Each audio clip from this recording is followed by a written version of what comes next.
This is Peter Sullivan, Adult Services Librarian at the Mayor Riley Stiles Public Library. Today is Thursday, May 29th, 2025, and I will be interviewing Chuck Brown. This interview is taking place over Zoom and is part of the Mayor Riley Stiles Public Library Oral History Project. Hi, Chuck. How are you today? I'm doing good. Thanks, Pete.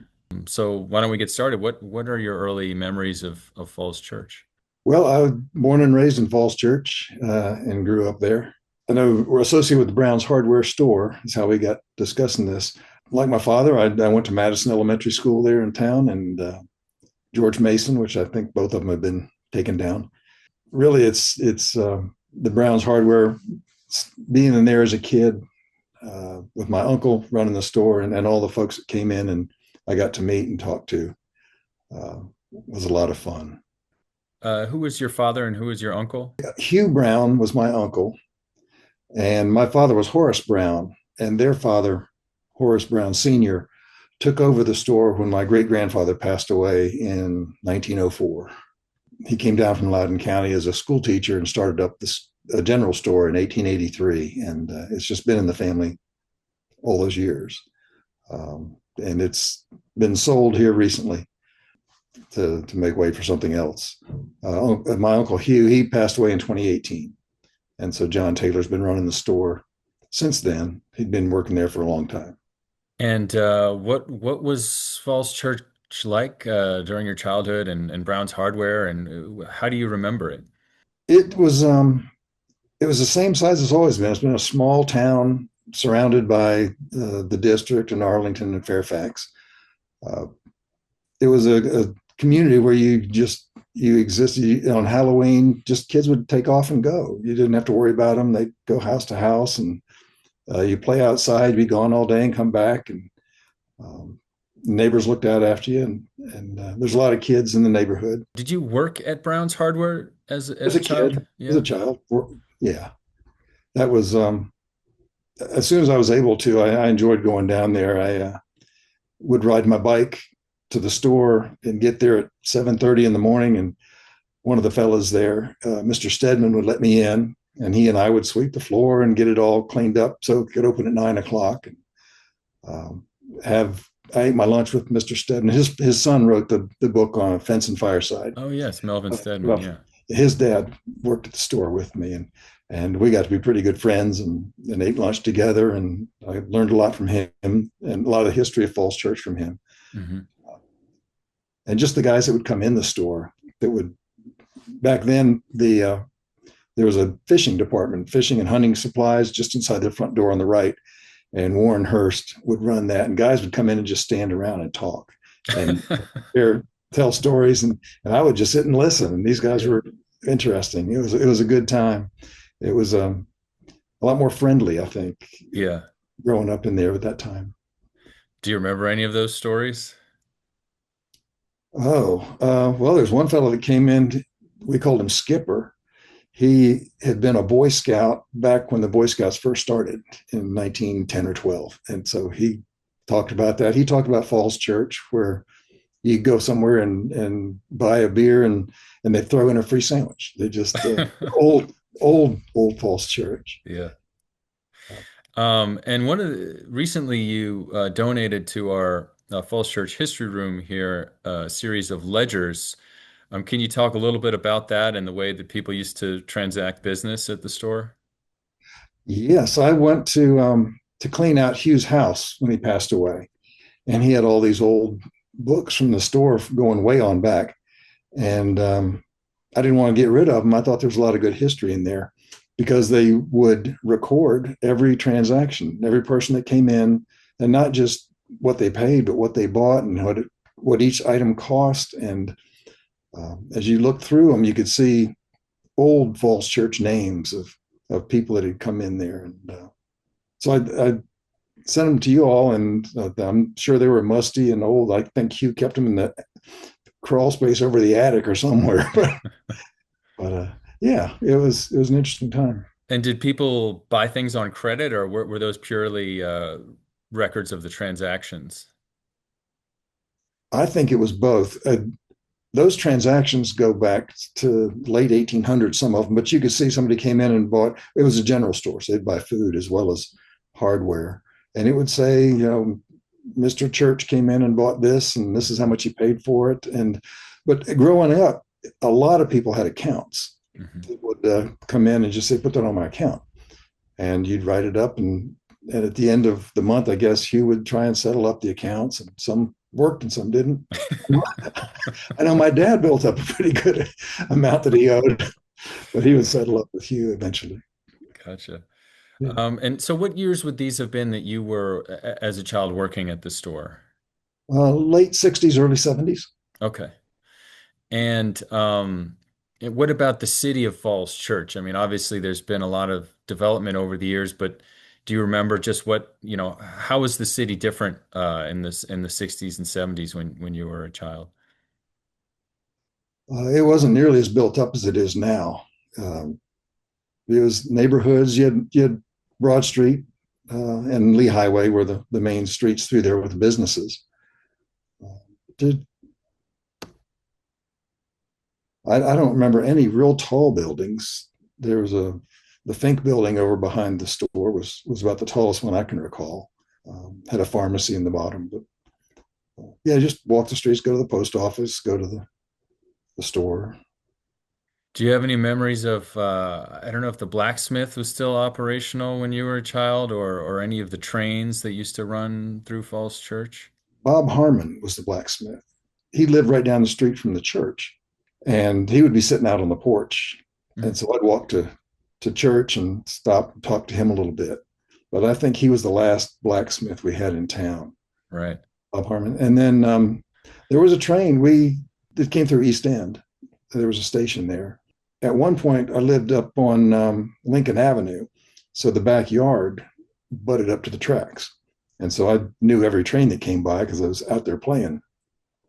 And that was fun. I remember Hugh saying that that's where how they got all the stuff they sold in the store back then was to go down to the train station and get it because there was very few trucks and whatever back in the day. Hmm. They eventually took that down and paved it, and it became a bike path. Oh, That right. Yeah, the W&OD trail. Yeah. it went all the way into Arlington and up towards George Mason and beyond there too. Hmm. And you mentioned Madison School. Do you have any memories of Madison School as a child? I do. I remember my father went there, and the same building. No air conditioning. The water came right out of the ground. So in the summer it was hot. But it was fun. It was a good place to grow up, and the teachers were memorable. They were very different. Probably not what you have today, but they would tell you when you were wrong. And how big was the school? It was first grade to sixth grade. Kindergarten was somewhere else, and then you went to George Mason for 7 through 12, the junior senior high school. Hmm. Uh, And do you remember how big the classes were?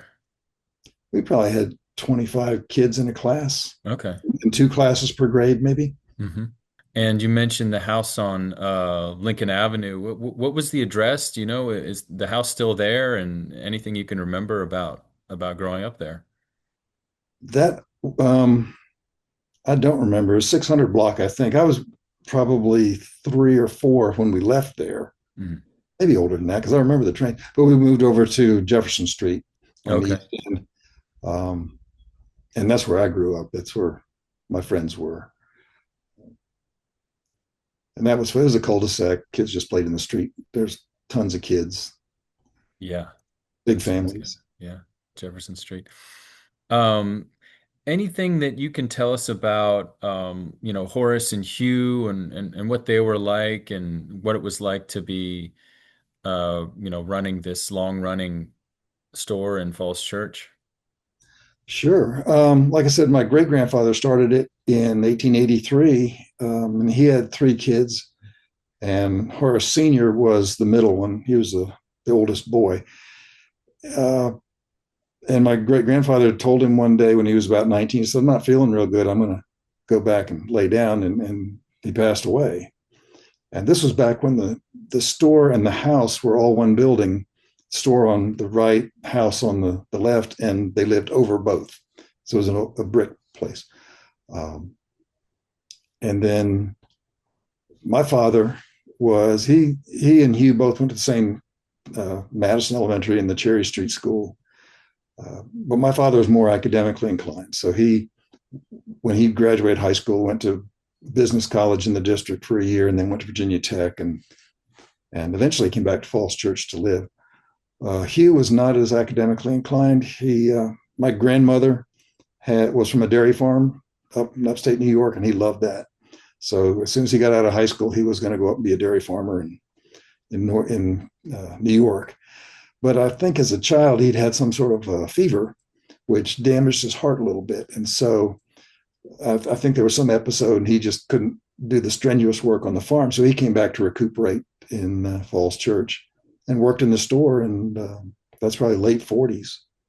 And then my grandfather passed away in 59, right as they were going to open the new store there. In the 40s, they moved out of the store to a house on Little Falls Street. And then they operated the store. And then in 59, they built the new store right next to it, which is the one that exists today, and then tore down the old one. And that's kind of where the garden shop is. If you've been to the store, that's where the old house was. But yeah, my father, he worked as a civilian for the Army. He was an engineer, but Hugh ran the store. And there was a lot of interaction. My father would go down on Saturdays and help him sell fishing licenses and hunting licenses. And I worked there as a kid, just stocking shelves and helping people when they'd come in for something simple. Because back then, people would come in and say, I need this size screw, or I need a washer. They're just little things. And Yeah. so that was something a kid could do, Yeah. was help them. And then my grandmother's house was on Little Falls Street, right on the corner of Great Falls and Little Falls. And that's where Hugh lived. And so we would gather there on Sundays for after church for supper, and other relatives, or they were around, may stop by. But that's where he lived until, I guess, she passed away in 72. And then he bought a house over on Poplar and lived there ever since. And they tore that house, the big house, down. I think there's a townhouses in there now. It's right across the community center, right Okay. across the street. Yeah.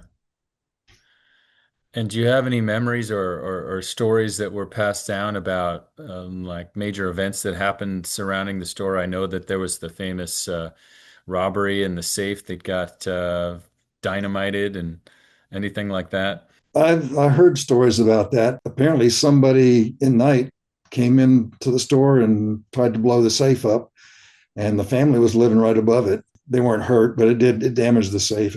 And Hugh had a silver dollar that was damaged, it was bent in that explosion. Wow. So I got that. He passed that along to me. And when was that? I don't know. I'm thinking turn of the century, kind of. Yeah. And I forget the date on the silver dollar, but it's 1800s something. But I remember my father talking about that, and Hugh, somebody blowing the store. But I think over time, people would come into the store that, I heard Milton Eisenhower, Dwight's brother, lived in town, and Dwight would come to town. I think he may have come in the store at one time, or Woodrow Wilson passing through would stop in the store. Wow. Yeah. It was the place to be. I guess it was right at the center of the two crossroads. One of two places that actually had a telephone when they first came out with telephones. Mm-hmm. So you could come into the store and call the doctor. Oh, wow. So the two people with telephones. I remember my grandmother talking about her family had a phone company up in New York. She talked about the telephones, and she said, yeah, when we first started the telephone, our number was two longs and a short, because you had to crank it.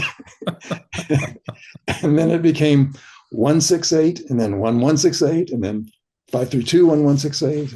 And now it's the 10-digit number but as it grew, it just got longer and longer. Yeah. No need for area codes back then. No. And were there other family members that worked at the store?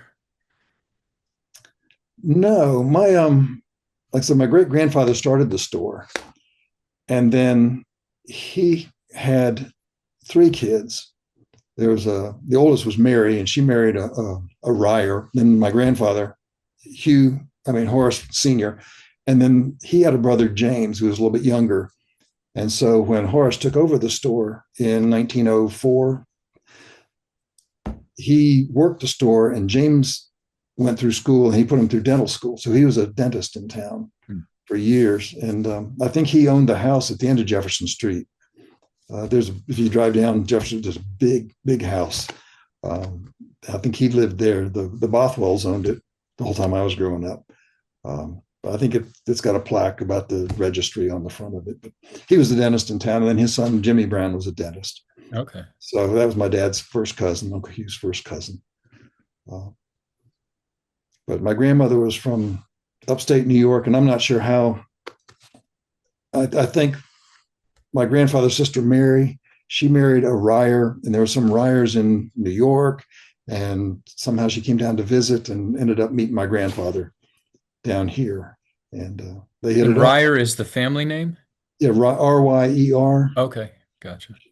Mary Brown, she married Henry Scott Ryer, and they had some kids.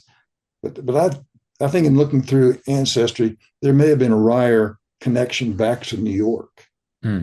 and that's how, because my grandmother came down to visit a cousin, and somehow she got together with the Brown family, and that's where she met my grandfather. Gotcha. Yeah.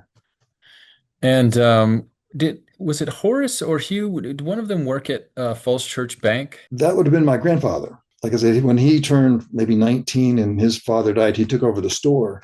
But he was active in the community, and he was a vice president at the bank across the street. He was on the school board. He'd been my great grandfather, had been a school teacher, and I think that kind of stuck with him. So I think he Uh, was on the school board and did other things. Uh, but yeah, he was a vice president right across the street at the bank. I see. And they tore that down. I think the rock that it was a big rock building, stone building that the stone came from the same quarry that the Bothwell's house on Jefferson Street was. And so when they tore the bank down, Frank Bothwell gathered up the stone and enlarged his house with it, Oh so that it wow. matched. It's pink granite, right? It was granite. It was huge blocks of granite. But Yeah. if you ever go over to the Bothwell's house at the end of Jefferson Street, he enlarged it using the same rock that he already had, but it came from the bank. Oh yeah, that's convenient. Yeah. And so when did you leave Falls Church? I graduated from George Mason in '76 and then went to Virginia Tech for 4 years, 5 years, and then came down here to the Augusta, Georgia area, the central Savannah River area. Been here ever since. Oh, okay. I left in '76, essentially. And did over the years did you have occasion to come back and visit relatives in Falls Church? I did. I mean, Hugh was always here. And so there was kind of you come in and you see him. And back then, there were no teller machines. So if you needed cash, you just get Uncle Hugh to cash your check for you. So that's how we stayed afloat doing that. But yeah, we come back to visit family, and uh, my dad remarried, and so they were there for a while, and then they moved down to South Carolina. Okay. Mainly it was come back to see Hugh, and then anybody else from school that I'd gone to school with. Did the things that people needed or wanted change over the years? Or did anyone ever talk about that? Not a lot. I think the store has stayed selling most of the same things it's always sold. I don't remember them ever selling food. I think that quit back in the '40s or Hmm. later than that. But it's always been paint and nuts and bolts. And uh, he used to sell shoes. I remember that. But I think the big box stores kind of took over where new things came along, and he kept selling the same things. I remember we got Black and Decker tools came in, and he didn't like that, but he had to sell them. He said they came with the price already on them, and he said by the time he bought it, the price wasn't much more than he paid for it. And if somebody paid with a credit card, he didn't make a whole lot of money at all. Mm, So there's things like that, but yeah. it's always been housewares and hardware and like that. And was Hugh a pretty handy guy? Was Hugh? I never saw him. He knew everything. He just I never saw him do much of it. He was Yeah, always yeah. working. I know he didn't have a lot of projects at the house. There was an old coffee grinder that weighed a ton that sat on my grandmother's back porch, and apparently it had been in the store when they sold coffee and Oh, ground wow. coffee. And so but he like shortly before he passed away, he got that out and stripped it and repainted it and got it looking like it did back in the 40s, whatever, when it was being used. So when you see, as you mentioned, Browns has recently closed, but do you feel like the store has a legacy in Falls Church, in terms of the history of the city? Like, how do you see that legacy?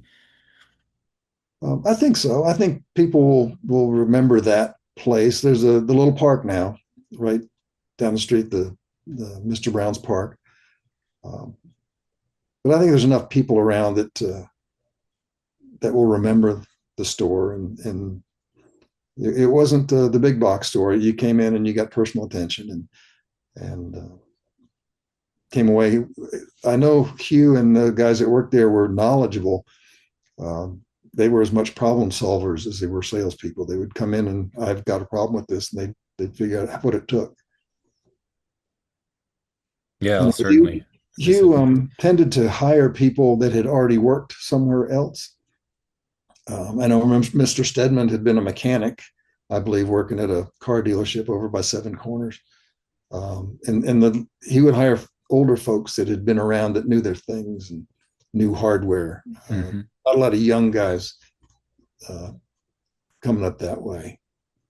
He uh, he had a fellow working when I was there. His name was Warren Hurst, that had been a childhood friend, and my grandfather hired him. And Warren ran the fishing and hunting and all that. We called him Wooter. I don't know why, but uh, he was there until he retired. I remember him. And then the older guys would just come and go. And did you do a lot of hunting and fishing in those days when Browns had that? No, I never Yeah, got by that bug. He just, yeah, uh, but we had a lot of fishing tackle and guys hanging around just come in to shoot the breeze. You know, I yeah. remember Hugh had a farm up in near Stanton. Uh, there was a road that goes into the George Washington Forest, and he had the last farm on the left before the road went into the forest. Hmm. And he didn't. He went down there maybe once every other week, spend the night midweek. And the fellow that had the farm next to his kind of took care of it. He had beef cattle and maybe some row crops, but uh, he had that farm. And when he would come back, he would buy bushels of corn on the way back. And on those days when he did that, then I didn't work in the store. I worked with my grandmother shucking corn, but he would always have a pot of corn going in the back of the store. And the longtime customers would come in and they'd duck back in the back and get some corn and throw another ear in the pot and keep going. Oh, wow. Yeah. And in terms of your impressions of the city, obviously it's developed a lot over the years.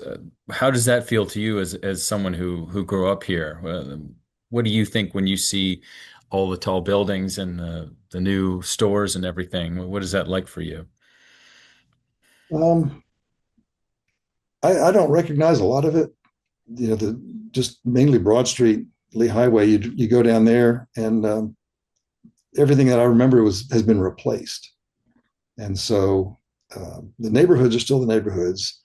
You see a lot of the older homes being torn down and the big, huge houses going up on a tiny lot. I think that's what happened to Hugh's house on Poplar. They tore his. It was a 1940s house, but they tore it down and put a big house on that little tiny lot. But yeah, the old businesses like right near Brown's Hardware, the bank is gone, but there was a giant a music store right next door, or right across the street. There was a place you go in and race your race cars on the track. Hmm. You'd go in there and they had a big track, and you'd bring your own car and race it around there. And it was a hobby store, I guess they call it. But Like an RC car with a controller or something like that? you were everybody had their own lane, and so you Oh, controlled the electricity going to your lane. Okay. I don't know how many lanes across, maybe 15 lanes across, but you put yours on there and race it around. And sometimes they'd fly off and get caught in the net. And you got to feel good. But that was a big deal back then. The music store, the record store was there. And what about, do you have any memories of George Mason, after leaving Madison, how junior high and high school were at that time? It was 6 through 12, and the junior high was a little bit separate from the senior high. It had a separate wing kind of the building, but it was small. I don't think there was 1,000 people in the school. The classes were small, so if you wanted to do something, you could. If you wanted to be on the football team, or if you wanted to be in the do plays or whatever, you never got cut because there just wasn't enough people. I played one year; we only had 9 seniors on the team, so it was a good opportunity. Computers were just coming along. They the school had the only computer that would run, I think, the city's finances. And Wow. so after we got done, the guys would come in from the city and run their software or on the computer that we had that we were learning about. We'd all punch cards back then, but Yeah, yeah. That's it cool. was nice. A lot of interaction. You interacted with people of every grade from 7 through 12. Do you remember the air park when Falls Church had an airport at Graham Road and 50? An That might have airport? been a little before your time. I'm not sure. No, I remember my father. One of the hobbies that people had back when he was there in the 40s, they would fly their own planes Hmm. that were connected by a wire. Hmm. So we had planes in the basement. They were probably 6 feet across, but they would go up and fly them in big circles. But I don't know if that was at the airport. It could have been just anywhere. But is there anything else that you'd like to talk about? Any other memories you have of either the family or Brown's Hardware or Falls Church? No, I do remember as a young kid, the store would stay open late on Fridays. It would stay open until 9 o'clock. And so Hugh would stay there and close the store down and do his book work, and he wouldn't get home till 10 o'clock. And so, even as a young child, from my earliest memories, I always spent Friday night with my grandmother because my grandfather just passed away. And so, the routine was pretty much the same. I'd go there and we'd have supper and watch the TV, the shows that we watched. And then I would go to bed, 9 o'clock or so. And then, of course, I wasn't going to sleep because an hour later, Uncle Hugh was coming home. And so when he came home, I'd get up, he'd come down, we'd sit, watch TV, he'd eat his supper, and then we'd watch with Huntley and Brinkley on the news, and then Perry Mason. And then I'd go back to bed. But yeah, every Friday I was there and at my grandmother's house, and so that was something I remember from that time. That's nice. All right, Chuck. Well, thanks very much for doing this oral history. Unless you've got anything else to add, I guess I will stop the recording now.